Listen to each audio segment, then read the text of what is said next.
안녕하세요. 2022년 고졸사원 안녕하십니까 진행자 박선현입니다. 강민정 의원님 안녕하세요. 네, 안녕하세요. 만나뵙게 되어서 정말 반갑습니다. 네, 저도 되게 반가워요. 여기 노원구 주민이거든요. 네, 여기 네. 근처 사시는 네. 특성화고등학교 직업교육을 근본적으로 저는 한번 검토해 보셔야 될 문제라는 생각이 들어요. 우리나라는 교육 얘기하면 다 대학 입시 얘기만 합니다. 특성화고 아이들은 다 투명인간 같이 취급되고 있어요.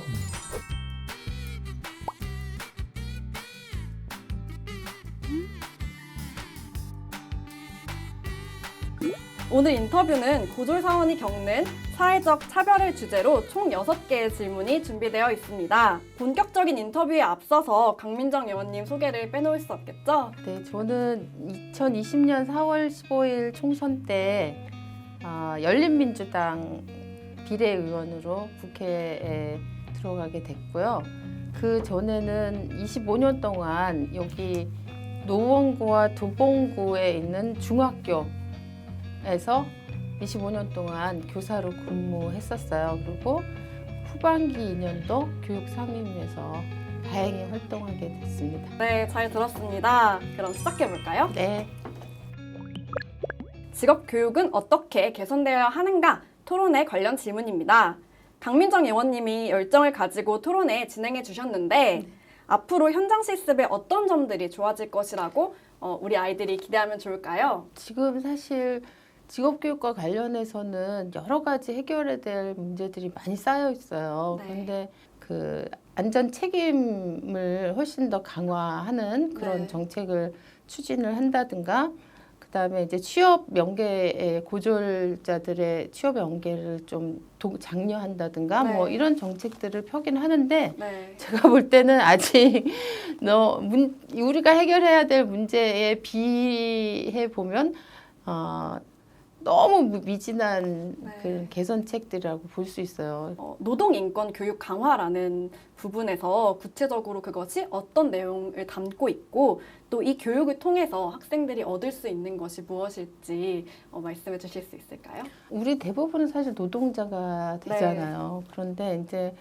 그 노동하는 건 인간의 기본적인 권리고, 이 노동하는 기본 권리를 제대로 행사하기 위해서는 최소한 노동 상권이 보장돼야 된다. 자기가 누릴 수 있고 누려야 하는 권리를 잘 모르면 네. 굉장히 많은 불리함이나 이런 것들을 겪을 수밖에 없게 돼 있어요. 네. 노동 현장에선 그래서 내가 안전하게 일할 권리를 요구한다든가 네. 뭐 이런 것들이 되게 많아요. 급여와 관련해서도 그렇고 이런 이제 기본적인 어떤 노동자가 노동을 하기 위해서 요구되는 기본적인 환경이나 여건들을 사업주하고 관계해서 요구할 수 있는 권리. 지금 학교에서 보면 노동인권 교육이 필요하다는 얘기가 최근 몇 년 사이에 많이 나왔어요. 네. 그래서 특성화 고등학교에서는 이 노동인권 교육이 기본 교육과정 안에 굉장히 충분한 내용으로 들어가 있어야지만 되거든요. 또 사회 초년생이 되는 또 직업계고 학생들이 노동인권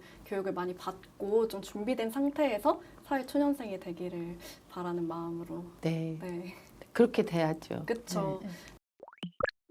저희가 생각한 특성화고 졸업생들의 주요 이슈 중 하나는 고교 전공과 관련이 없는 곳에 취업을 한다는 것인데 정부에서 이에 대해 해결하고자 하는 그런 움직임이 있을까요?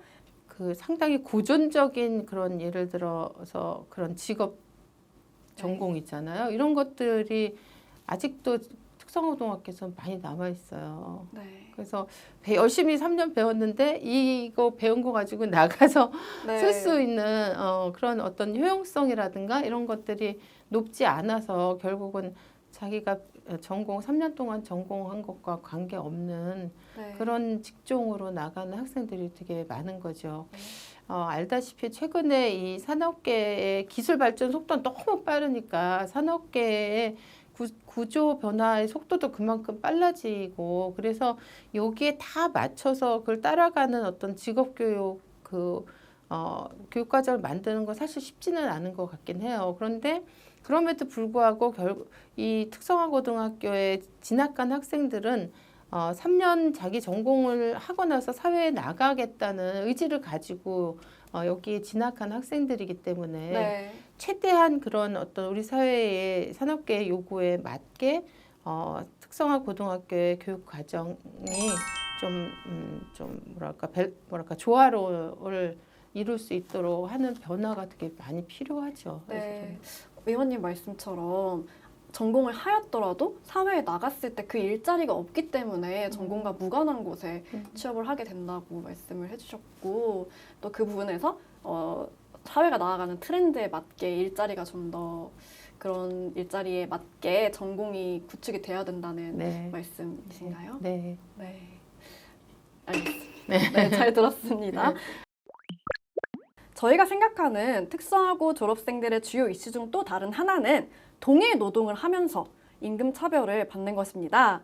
특성화고 졸업 후에 직장에서 위와 같은 부당 대우를 받는다면 도움을 받을 수 있는 현 정책이 무엇이 있을까요? 사실은 이제 그 지금 제기한 질문 같은 경우는 우리 사회 아주 근본적인 문제인 학력차별, 네, 학벌 맞습니다. 사회의 학력차별이 너무나 당연한 걸로 받아들여지고 있잖아요. 네. 그래서 정말 똑같은 일을 하고 어떤 경우에는 학력과 무관하게 예를 들면 대학교 나온 사람보다 고등학교를 졸업한 사람이 특정한 영역에서 더 일을 잘하고 그럴 수 있죠. 노동의 생산성이나 이런 게 훨씬 높은데도 네. 불구하고 지금의 인공 구조라고 하는 게 학력을 중심으로 여전히 짜여져 아직은 그런 게 지배적이라 그 고등학교를 졸업하고 사회에 바로 진출한 학생들 같은 경우는 사실은 자기가 가지고 있는 능력을 제대로 평가받지 못하고 공정하게 평가받지 못하고 단지 대학을 나오지 않았다는 이유로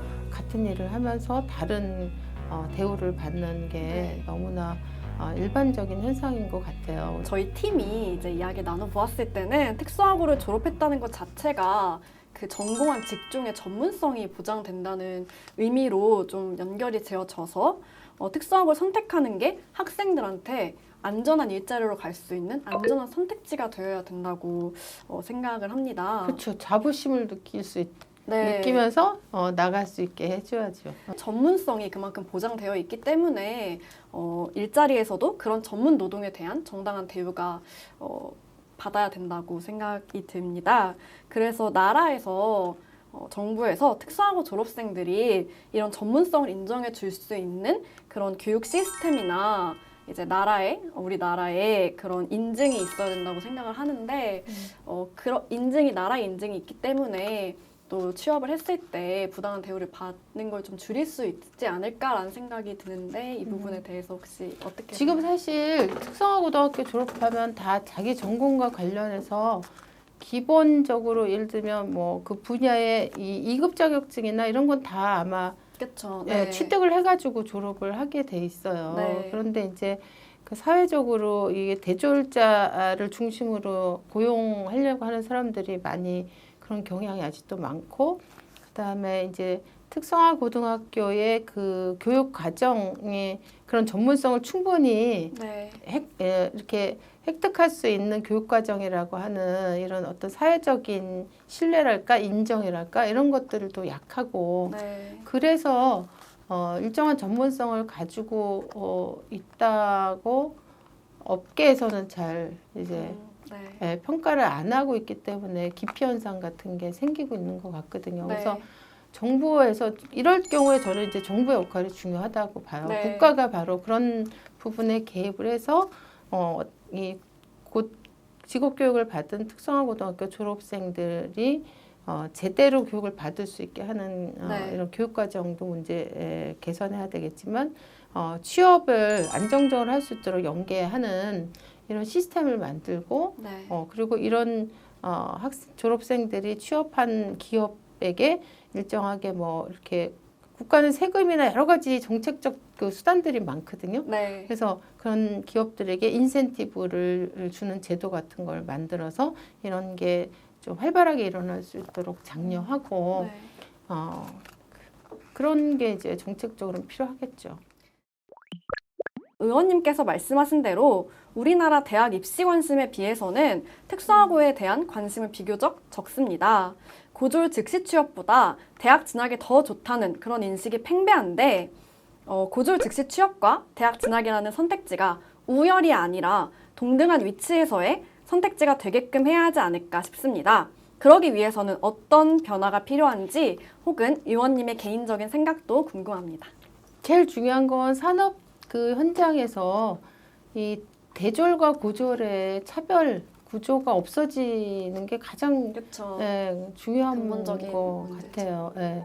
그게 해결되지 않으면 사실은 뭐 우리가 아무리 동등한 평등한 선택지입니다 이렇게 얘기해도 네. 현실에서는 너무나 쉽게 무너지는 네. 공허한 말이 될 수밖에 없기 때문에 지금은 이제 평생 내가 어느 대학을 나와서 설사 뭐 누구든 가고 싶어하는 대학을 갔다고 졸업했다고 하더라도 그 졸업장 가지고 평생을 살 수 없는 시대가 돼버린 거예요. 네. 이미 우리 사회가 국가에서 정부에서 사실은 이런 사회 변화에 맞춰서 언제든지 자기가 원하면 30살이 돼도 혹은 뭐 19세 졸업해서 20살에 대학 안 가고 25살이나 네. 30살이나 혹은 40살에도 배우고 싶으면 배울 수 있는 이런 식의 그런 대학 문화랄까?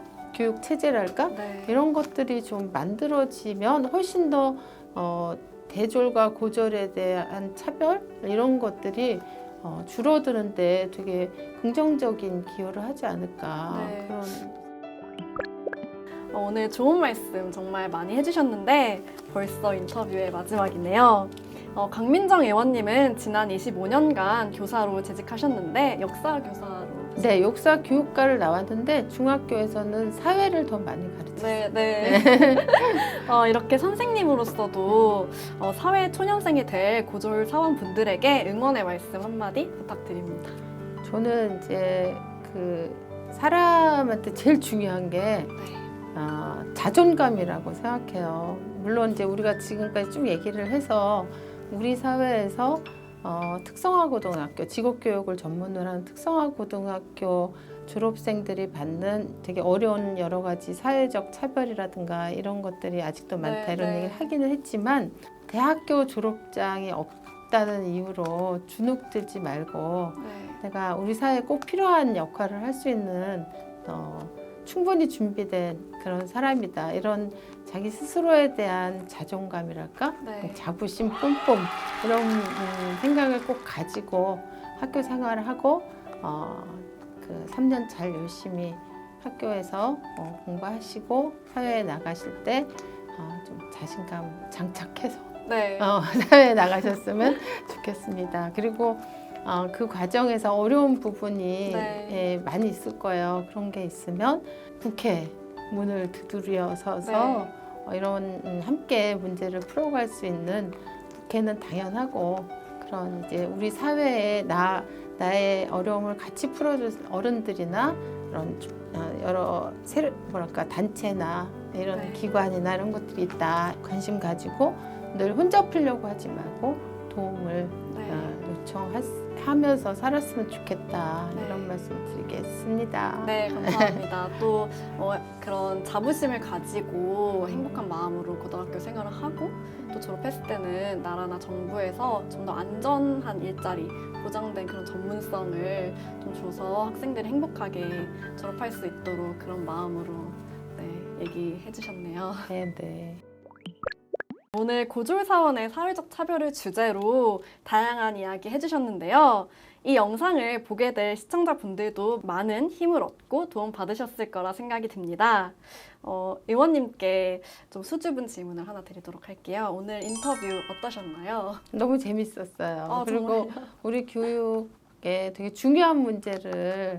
주제로 다뤄줘서 진짜 고마워요. 웬만한 언론이나 방송에서 잘 다뤄지지 않고 있어요. 네. 무슨 사고가 나서 누가 학생이 그렇죠. 죽었다거나 이렇지 않으면 사회적으로 아예 관심을 두지 네. 않는데 이런 문제를 주제로 시간을 할애해서 이렇게 방송까지 해주니까 너무 감사합니다. 개인이 혹은 정부가 어떻게 해야 되는지 그런 좋은 말씀 많이 해주셔서 정말 감사드립니다. 네. 네. 자리해주신 강민정 의원님 다시 한번 감사의 말씀 드립니다. 2022년 고졸사원 안녕하십니까? 촬영 마무리하도록 하겠습니다. 감사합니다.